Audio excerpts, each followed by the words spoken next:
Assalamualaikum warahmatullahi wabarakatuh. Innal hamdalillah nahmaduhu wa nasta'inuhu wa nastaghfiruh wa na'udzu billahi min shururi anfusina wa min sayyiati a'malina. May yahdihillahu fala mudilla lahu wa may yudlil fala hadiya lahu. Asyhadu an la ilaha illallah wahdahu la syarika lahu wa asyhadu anna Muhammadan abduhu wa rasuluh. Ya ayyuhalladzina amanu taqullaha haqqa tuqatih wa la tamutunna illa wa antum muslimun. Ya ayyuhan nas ittaqu rabbakum alladzi khalaqakum min nafsin wahidah wa khalaqa minha zawjaha wa bassa minhuma rijalan katsiran wa nisaa'a wattaqullaha alladzi tasaaluna bihi wal arham innallaha kana 'alaikum raqiba. يا أيها الذين آمنوا اتقوا الله وقولوا قولا سديدا يصلح لكم أعمالكم ويغفر لكم ذنوبكم ومن يطع الله ورسوله فقد فاز فوزا عظيما. أما بعد فإن أصدق الحديث كتاب الله وخير الهدي هدي محمد صلى الله عليه وسلم وشر الأمور محدثاتها وكل محدثات بدعة وكل بدعة ضلالة وكل ضلالة في النار. Masih bab yang ke-8 ya. Terakhir kemarin halaman 82. Akidah Syekh Al-Imam rahimahullah tentang segala perkara yang dikhabarkan oleh Nabi SAW setelah kematian, seperti fitnah kubur, nikmat kubur, hingga manusia berdiri di hadapan Allah. Dan ini merupakan akidah Ahlus Sunnah wal Jamaah, bahwa akidah Ahlus Sunnah mengimani semua perkara gaib tanpa mereka-reka dengan akal, tanpa memasukkan akal ke dalam perkara-perkara gaib. Ahlus Sunnah mengimani sesuai dengan zahir nas. Kemarin sudah kita sebutkan 3 kaidah besar Ahlus Sunnah ya. Ada yang masih ingat apa aja? Yang nyatet? Halo. 3 kaidah besar Ahlus Sunnah ini harus dipegang oleh setiap muslim Ahlus Sunnah, muslim sunni salafi. Bahwa sumber akidah Ahlus Sunnah adalah Al-Quran dan Sunnah. Ini kaidah pertama. Kemudian kaidah kedua, memahami keduanya dengan pemahaman salafun saleh dari kalangan sahabat tabi'in, tabi'ut tabi'in. Kemudian ketiga, tidak mereka-reka dengan akal, tidak memasukkan akal ke dalam perkara-perkara gaib. Kewajibannya beriman. Dari ketiga kaidah ini kita bisa mengetahui kebalikannya. Kita bisa mengetahui kebalikannya, bahwa setiap akidah yang tidak bersumberkan dari Al-Quran dan Sunnah berarti itu akidah rusak, akidah batil, akidah yang sesat dan menyesatkan.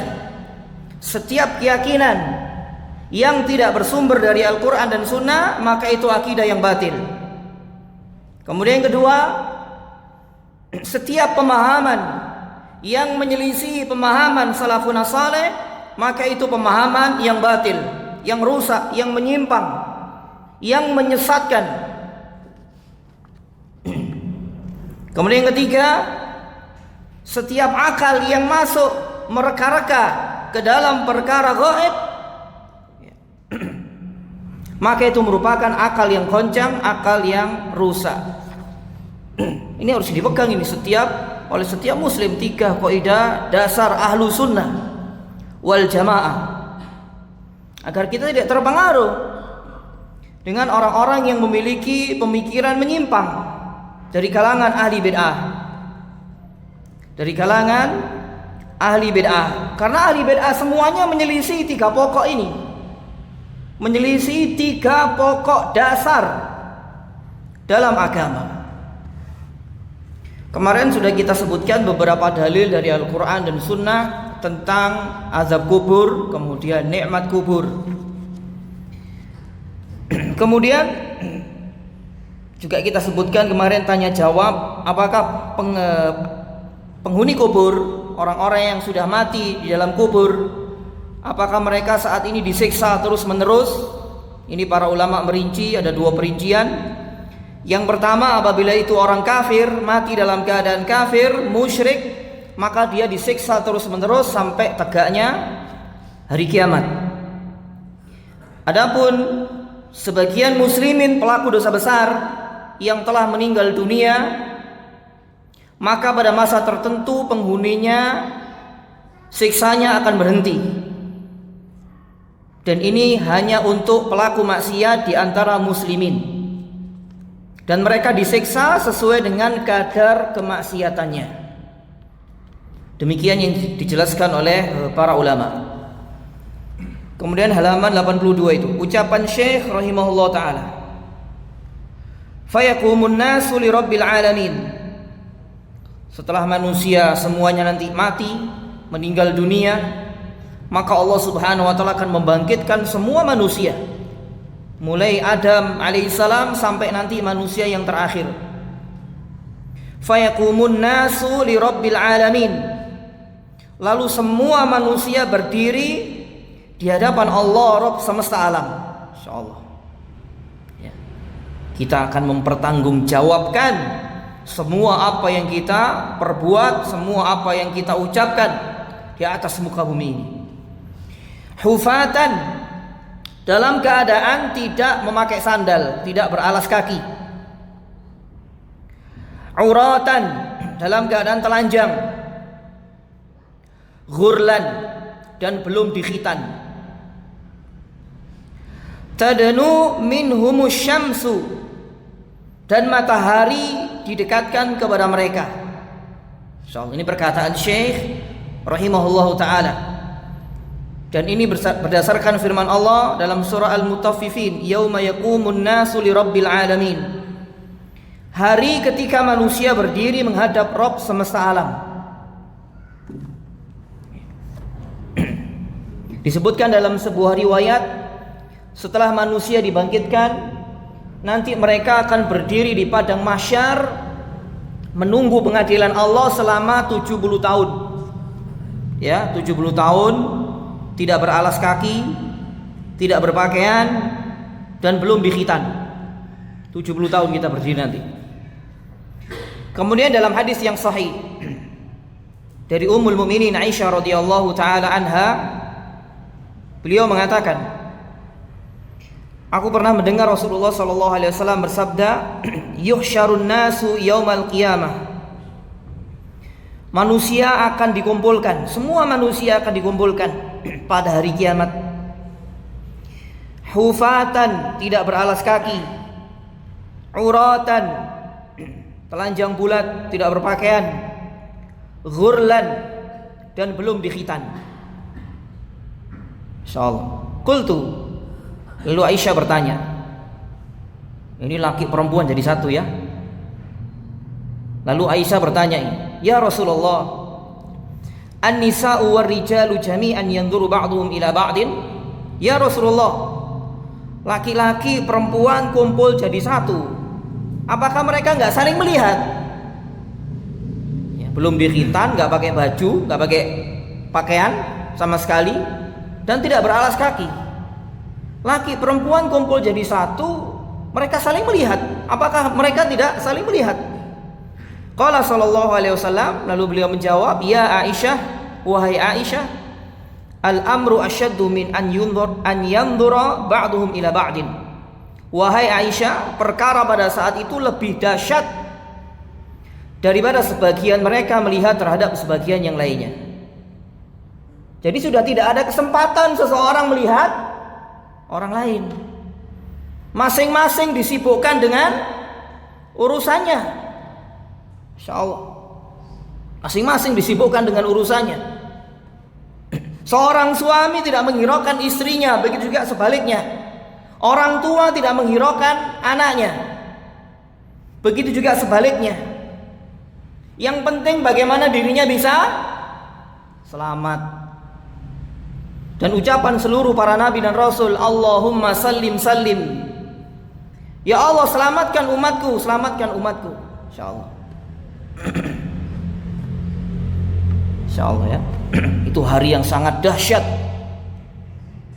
Hari yang sangat dahsyat. Bahkan orang-orang kafir ya, mereka berharap istrinya lah, anaknya lah, saudaranya lah, keluarganya lah yang hendaknya Allah memasukkan mereka ke dalam neraka, saya jangan. Bahkan orang kafir mengatakan kalau perlu semua manusia masuk neraka, saya jangan. Kalla innaha ladha, sekali-kali tidak. Sesungguhnya neraka itu api yang sangat bergejolak, nazza'atan lisyawa, yang mengelupaskan kulit kepala. Sampai demikian. Jadi juga peduli dengan orang lain, yang penting bagaimana dirinya bisa selamat. Itu saking dahsyatnya. Terus tidak ada kesempatan seseorang melihat orang lain. Padahal laki perempuan kumpul jadi satu, mereka belum dikhitan, tidak beralas kaki, tidak berpakaian. Insyaallah, bagaimana dahsyatnya saat itu. Terus kemudian, dan matahari akan didekatkan kepada manusia sejauh 1 mil di atas kepala-kepala mereka. Kalau sekarang matahari berapa jaraknya dari bumi ke matahari? Mungkin jutaan kilometer ya. Ini nanti di atas kepala kita manusia 1 mil. 1 mil ini tidak ada 2 kilo, hampir 2 kilo, 2 kilometer di atas kepala manusia. Hal ini sebagaimana sabda Nabi SAW, "Tudana syamsu yaumal qiyamah minal khalqi." Matahari akan didekatkan kepada manusia pada hari kiamat, hatta takuna minhum kamiqdari milin, hingga jarak antara mereka dengan matahari sejauh 1 mil. Insyaallah. Bagaimana panasnya nanti?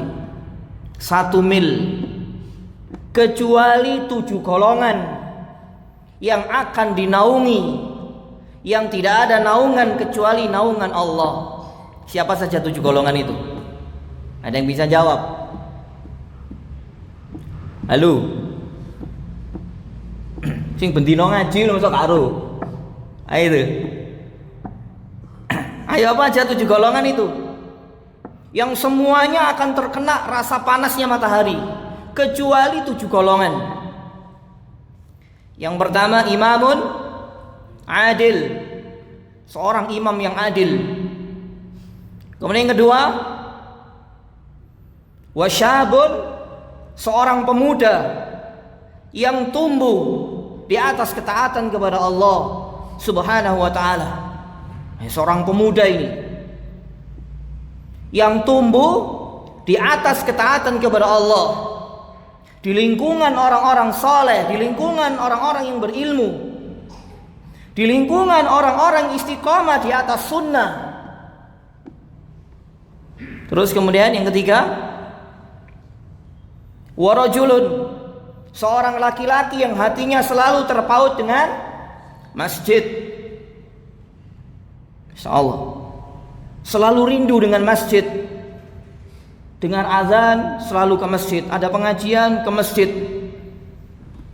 Ketika dia sakit tidak mampu untuk melangkahkan kakinya ke masjid, dia sedih, dia rindu dengan masjid. Insyaallah, ini ada keutamaan. Kemudian yang keempat, apalagi yang keempat? Seseorang yang menginfakkan hartanya dengan tangan kanannya sehingga tangan kirinya tidak mengetahuinya, bersedekah secara sembunyi-sembunyi. Kemudian seseorang yang diajak oleh seorang wanita untuk berbuat fahisyah, namun dia mengatakan sesungguhnya aku takut kepada Allah. Aku takut kepada Allah. Kemudian yang berikutnya, seseorang yang dia sedang berkhalwat dengan Allah sedang berdua-duaan dengan Allah Subhanahu wa taala dan dia meneteskan air mata karena takut kepada Allah. Itu di antara 7 golongan yang akan diberikan naungan. Tidak ada naungan kecuali naungan Allah Subhanahu wa taala. Kemudian setelah beliau menceritakan ini, matahari akan didekatkan kepada manusia di atas kepala mereka sejarak 1 mil.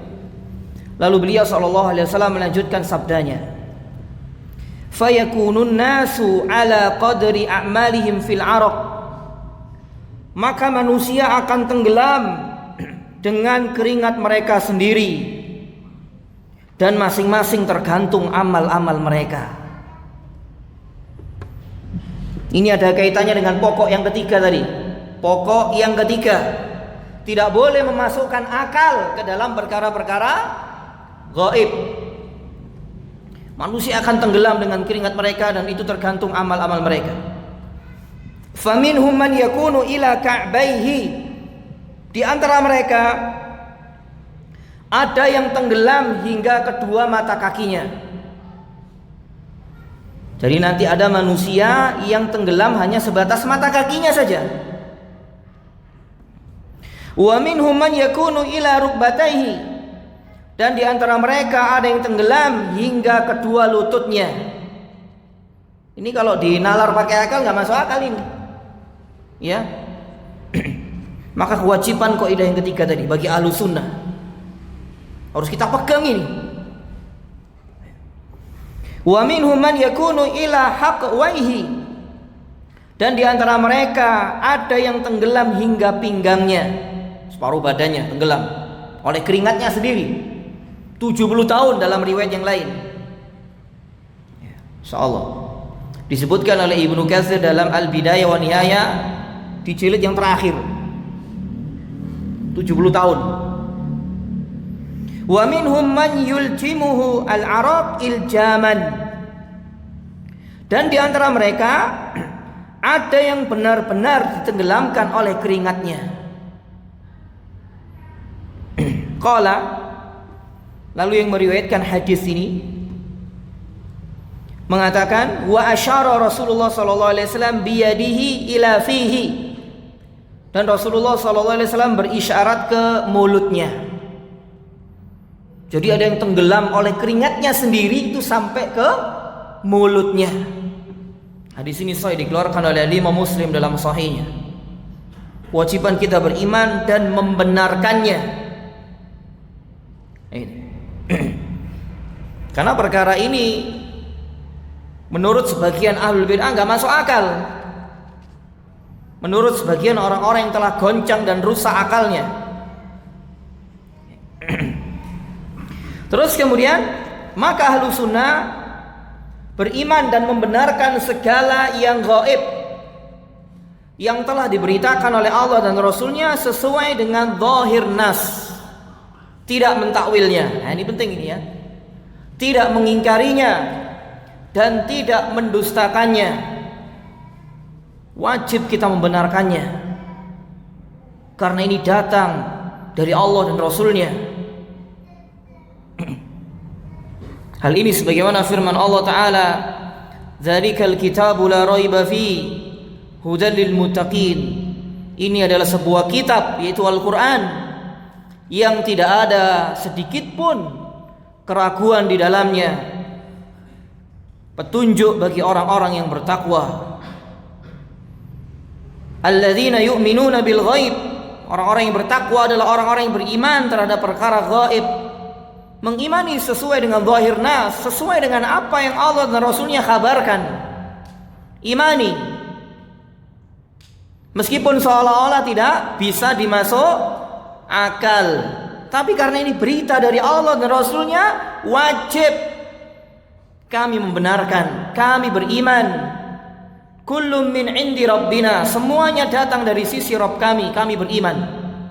Wa yuqimus salata, dan mereka menegakkan salat. Wa mimma razaqnahum yunfiqun, dan mereka menginfakkan sebagian dari apa yang kami rizkikan kepada mereka. Ini ciri orang-orang yang bertakwa. Kewajiban kita beriman.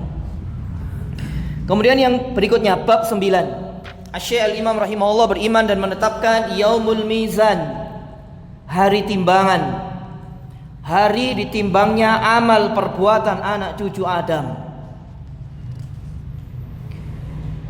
Syekh Muhammad bin Abdul Wahhab mengatakan wa tunsabul mawazinu, dan diletakkanlah timbangan nanti pada hari kiamat.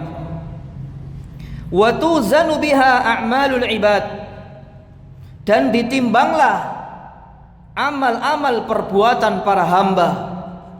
Ini kata Syekh, faman thaqulat mawazinuhu, maka barang siapa yang berat timbangan kebaikannya, faulaika humul muflihun, maka mereka itulah orang-orang yang beruntung.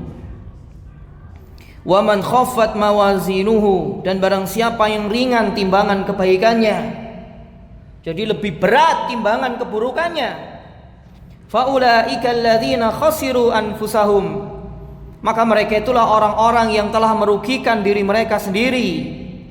Fi jahannam, tempat mereka di jahannam, khalidun, kekal. Surah Al-Mu'minun. Kemudian watun syarud dawawinu, maka dibentangkanlah kitab catatan amal. Insyaallah setelah ditimbang dibentangkan catatan amal. Fa'akhidun kitabahu, maka ada orang-orang yang mengambil catatan amalnya biyaminihi, dengan tangan kanannya. Oh, ini orang-orang bahagia ini. Wa akhidun kitabahu bishimalihi, dan ada yang mengambil catatan amalnya dengan tangan kirinya. Ini orang-orang yang celaka, pasti binasa. Yang dimaksud mizan, al-mizanu alladhi yuzanu bihi a'malul ibadi min khairin aw syarrin. Yang dimaksud al-mizan adalah ditimbangnya amal-amal para hamba, baik itu amal yang baik maupun amal yang buruk.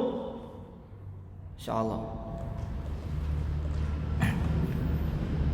Ini juga untuk motivasi bagi setiap orang yang beriman dengan adanya hari timbangan, agar dia melakukan banyak kebaikan untuk memperberat timbangan kebaikannya nanti pada hari timbangan.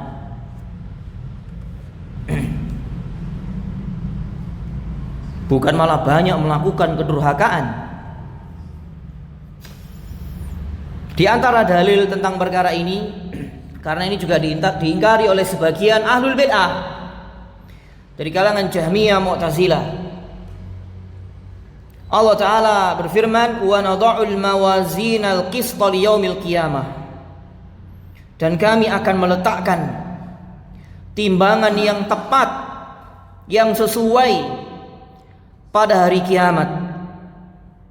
Fala tuzlamu nafsun syai'an, maka tidak ada satupun jiwa yang terzalimi sedikit pun. Insyaallah tidak ada satupun jiwa yang terzalimi sedikit pun. Allah Subhanahu wa ta'ala akan menimbang dengan seadil-adilnya. Dan di sana sudah tidak bisa disuap, ya, tidak ada kata suap, tidak ada riswah.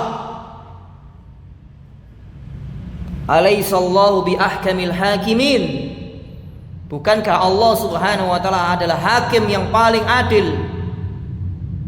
Wa in kana mithqala habbatin min khardalin, dan jika amalan itu hanya seberat biji sawi, sekecil apapun amalan itu, ataina biha, akan kami datangkan dengannya, akan didatangkan, akan dibalas, akan ditimbang oleh Allah.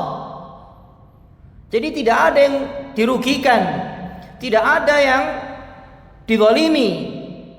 Wa kafa bina hasibin, dan cukuplah kami sebagai pembuat perhitungan.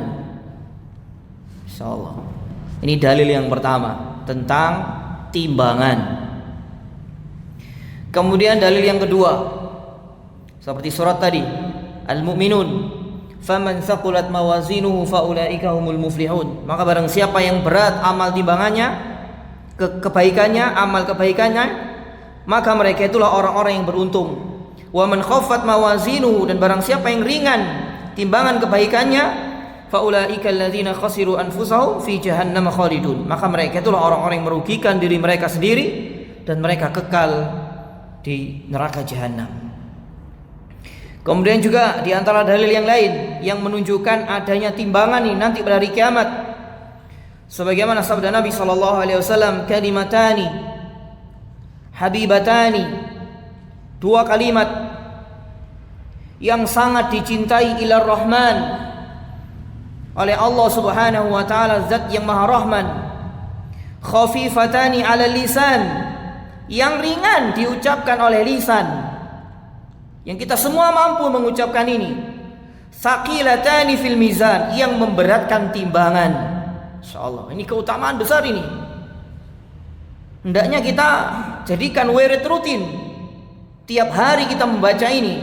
Subhanallahi wa bihamdi, subhanallahil azim. Masa gak mampu ya? Kena menen ya. Gitu. Mek bondo apa ya, bondo abab ya. Gitu. Kang ketokno duit ini. Dua kalimat yang dicintai oleh Allah, ringan diucapkan lisan, dan itu sangat memberatkan timbangan nanti pada hari kiamat, insyaallah. Kemudian juga dalam hadis yang lain yang menunjukkan adanya timbangan nanti pada hari kiamat, sebagaimana sabda Nabi sallallahu alaihi wasallam ketika beliau menjelaskan tentang hadis qudsi. Qala Musa, menjelaskan tentang perbincangan Musa dengan Allah. Musa berkata, ini tentang keutamaan tauhid ya, tentang keutamaan tauhid bagi orang-orang yang mentauhidkan Allah. Tauhid ini yang akan memperberat timbangan amal kebaikan seseorang, meskipun sedikit amalnya. Meskipun sedikit amalnya dan meskipun banyak dosa-dosanya, selama dosanya tidak mengeluarkan pelakunya dari Islam. Ini keutamaan tauhid. Dan ini keutamaan orang-orang yang belajar tauhid, mengamalkan tauhid, istiqamah di atas tauhid sampai dia diwafatkan oleh Allah. Akan memperberat timbangannya nanti pada hari kiamat, timbangan kebaikannya. Kita sebutkan dua hadis nih tentang keutamaan tauhid yang berkaitan dengan al-mizan. Musa berkata, ya Rabbi, wahai Allah, alimni syai'an azkuruka bihi wa ad'uka bih. Ya Allah, ajarkan kepadaku sesuatu yang aku dapat mengingatmu dengannya dan aku berdoa kepadamu dengannya. Qala ya Musa, lalu Allah Ta'ala berfirman, wahai Musa, la ilaha illallah. Itu adalah la ilaha illallah. Qala Musa, lalu Musa mengatakan, ya Rabbi, kullu ibadika yaqulu hadha. Ya Allah, semua hambamu mengucapkan kalimat ini, la ilaha illallah. Qala, lalu Allah Ta'ala mengatakan kepada Musa, kul, katakan wahai Musa, la ilaha illallah. Qala, lalu Musa mengatakan, la ilaha illa anta.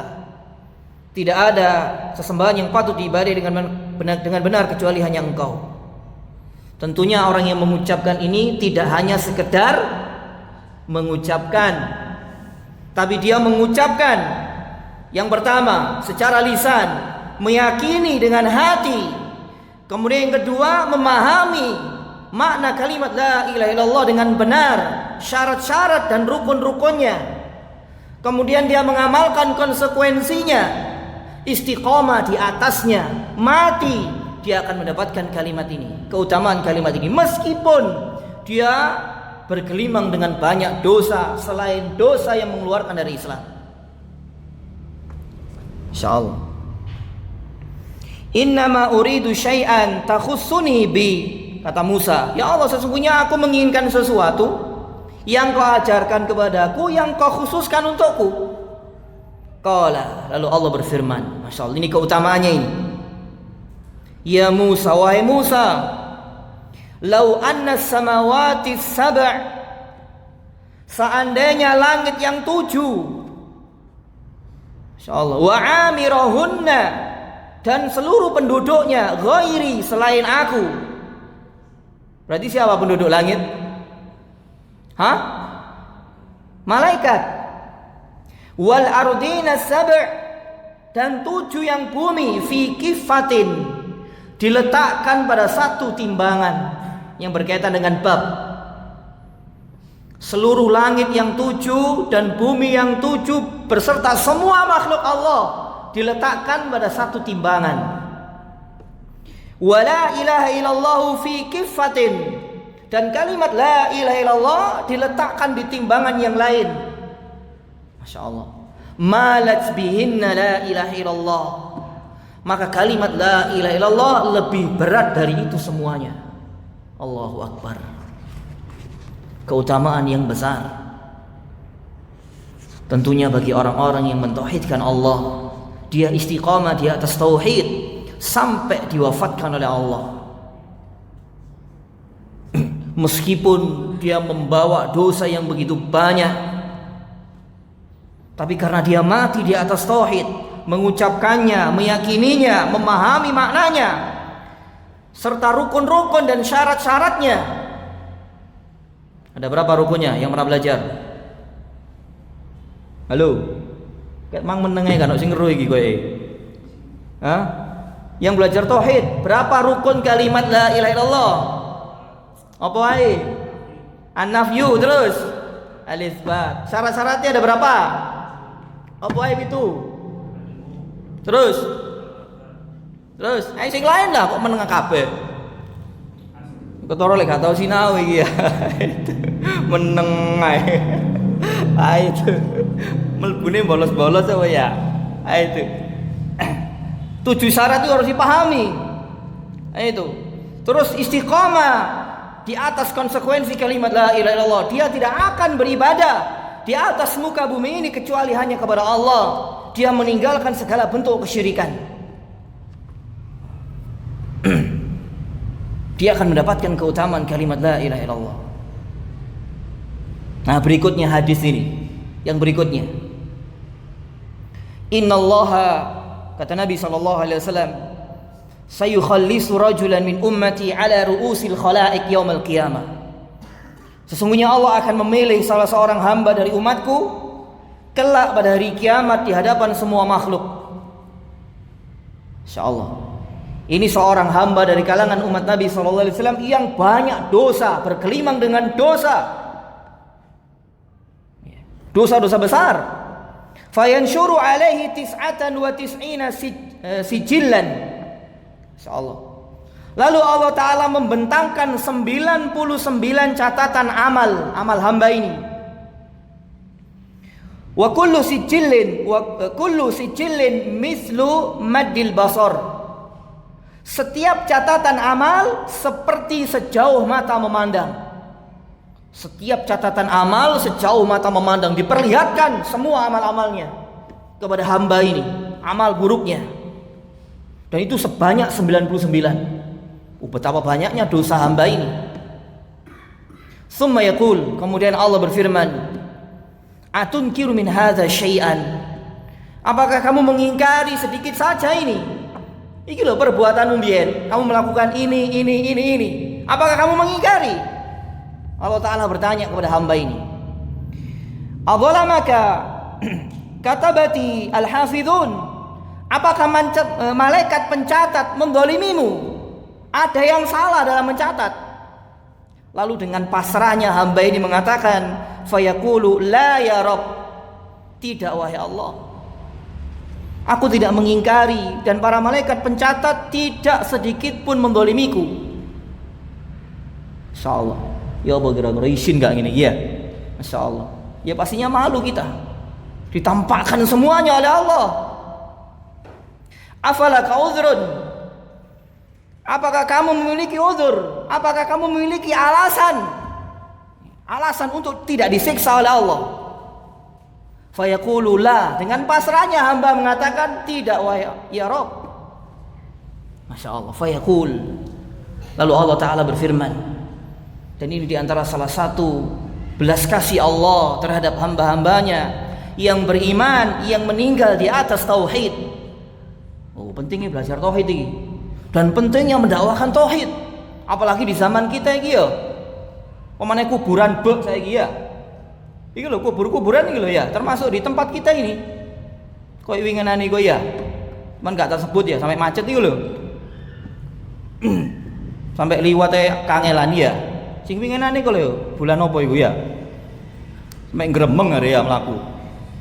Itu. Gremeng karepe dhewe ya. Lah ya apa?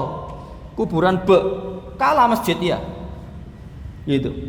Fayaqul, lalu Allah berfirman, bala innalaka indana hasanah, bahkan kamu memiliki sebuah kebaikan di sisi kami, kata Allah. Subhanallah. Fa innahu la zulma 'alaika al-yawm, sesungguhnya kamu hari ini tidak akan dizalimi. Insyaallah. Padahal dia sudah ditampakkan dosanya begitu banyak. Satu catatan amal sejauh mata memandang itu sebanyak 99. Berarti kan dosanya sudah menggunung ini dosanya. Tapi dia di atas tauhid. Ini keutamaannya. Fatakhruju bitaqatun fiha. Lalu dikeluarkan satu kartu kecil, yang mana satu kartu itu berisi asyhadu an la ilaha illallah wa asyhadu anna Muhammadan abduhu wa rasuluh. Aku bersaksi bahwasanya tidak ada sesembahan yang patut diibadahi dengan benar kecuali hanya Allah, dan aku bersaksi bahwasanya Muhammad adalah hamba dan utusan Allah. Tapi tidak hanya sekedar ucapan. Begitu juga kesaksian terhadap Nabi Muhammad, tidak hanya sekedar kesaksian cinta, tapi berbuat beda, ini bohong. Kesaksian dusta. Seseorang yang bersaksi bahwasanya Nabi Muhammad adalah utusan Allah, secara ringkas ada 4. Ta'atuhu fima amar, mentaati segala apa yang beliau perintahkan.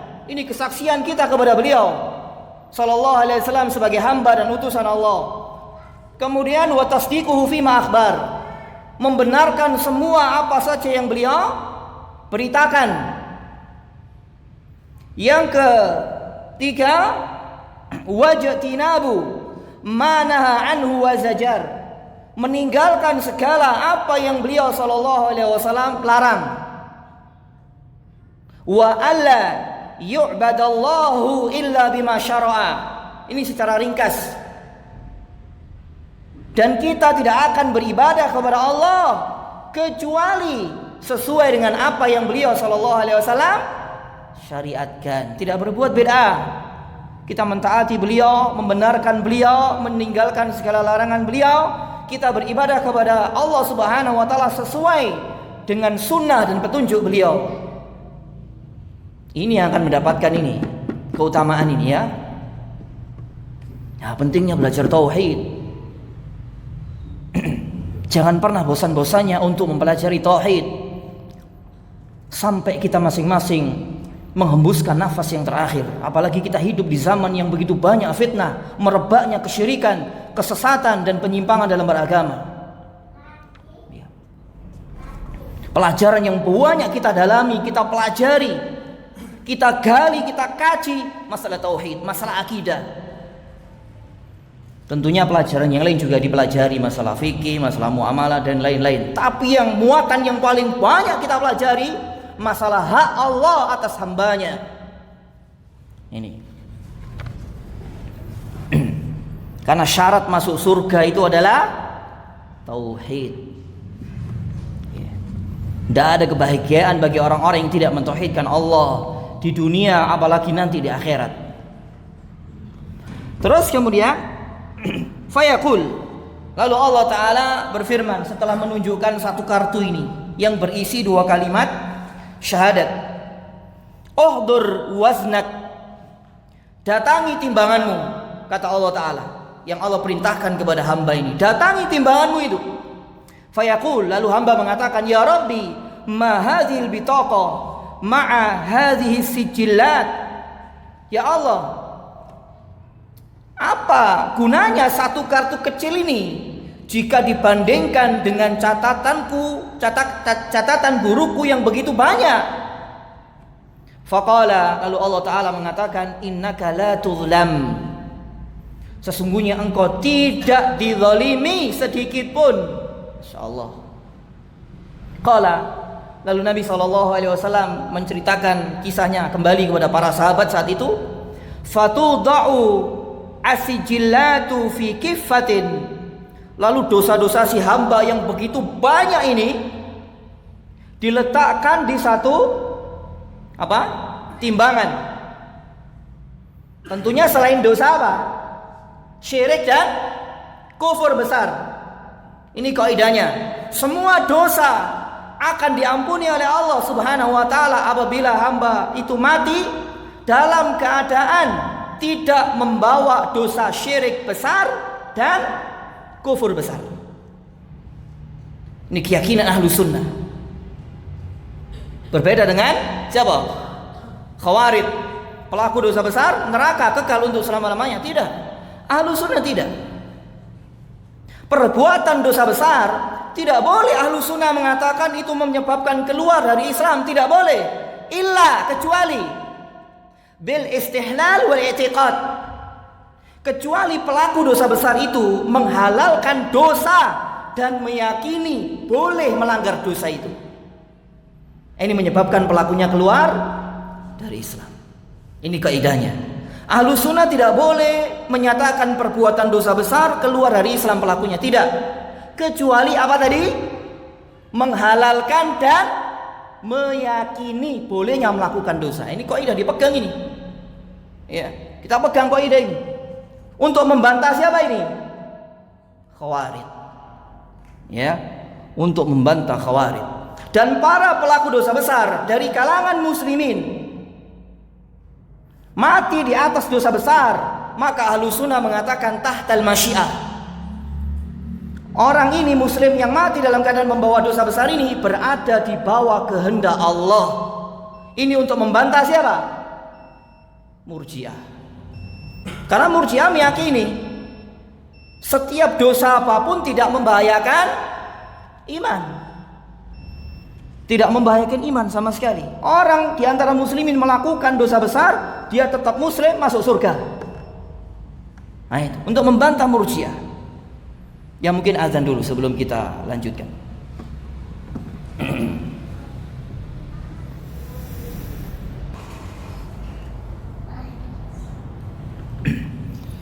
Kita lanjutkan sedikit. Bismillahirrahmanirrahim. Alhamdulillahirabbil alamin wassalatu wassalamu ala asyrafil anbiya'il mursalin nabiyina Muhammadin wa ala alihi washabihi wa man tabi'ahum bi ihsan ila yaumiddin, amma ba'd. Kita kembali ke hadis ini. Setelah diletakkan semua catatan amal buruknya di satu timbangan, wal bitaqatu fi kifatin, dan satu kartu kecil tadi yang berisi apa tadi? La ilaha illallah Muhammad abduhu wa rasuluh, dua kalimat syahadat. Fatashati sijillatu wa saqulat al-bitaqah, maka menjadi ringanlah seluruh catatan amal buruknya dan menjadi beratlah kartu kecil tadi yang berisi bitaqah. Fala yazqulu ma'asmillahi syai'un, maka tidak ada sesuatu pun yang lebih berat daripada nama Allah Subhanahu wa taala.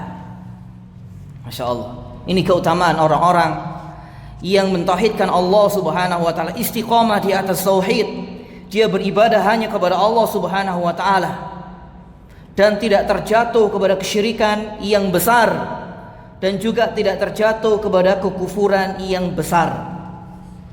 Maka masih ada harapan pelakunya nanti pada hari kiamat untuk diampuni oleh Allah Subhanahu wa taala semua dosa-dosanya. Selama dosa-dosanya tidak syirik besar dan kufur besar. Nah, ini keutamaan belajar masalah tauhid. Kita harus tahu apa itu tauhid. Kemudian apa yang menjadi lawannya, yaitu syirik. Macam-macam syirik. Karena kesyirikan ini bisa menimpa siapa saja. Apalagi di zaman kita ini merebaknya kesyirikan. Dan banyak yang tidak tahu kalau itu kesyirikan. Jadi masih ada harapan pelaku dosa besar di antara muslimin yang meninggal dengan sebab membawa dosa besar selama itu bukan syirik besar dan kufur besar.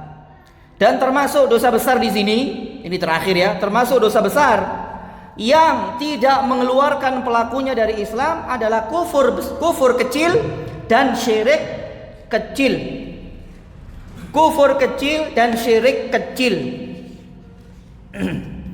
Karena kufur kecil, syirik kecil, kufur Ahlussunnah membagi ada dua, kufur kecil dan kufur besar. Ahlussunnah membagi syirik ada dua, syirik besar, syirik kecil.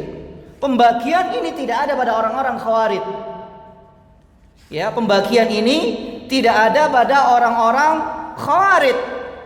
Oleh karena itu mereka memutlakkan lafaz-lafaz kafir dalam nas-nas Al-Quran maupun sunnah, mereka mutlakkan keluar dari Islam.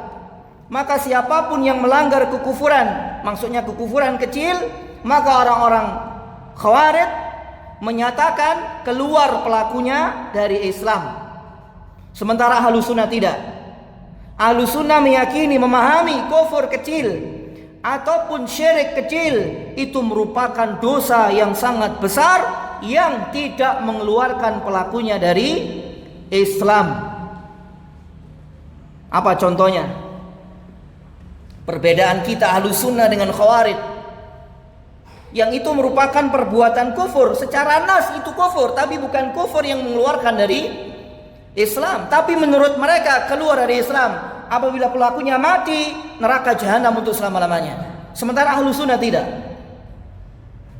Di sini kita sebutkan beberapa macam-macam kufur kalau tidak salah ya. Kufur kecil.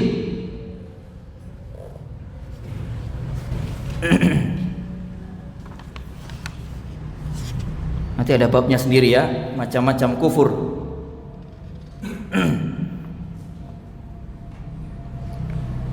Apa diantaranya contoh kufur atau syirik kecil yang itu merupakan dosa besar tapi tidak mengeluarkan dari Islam?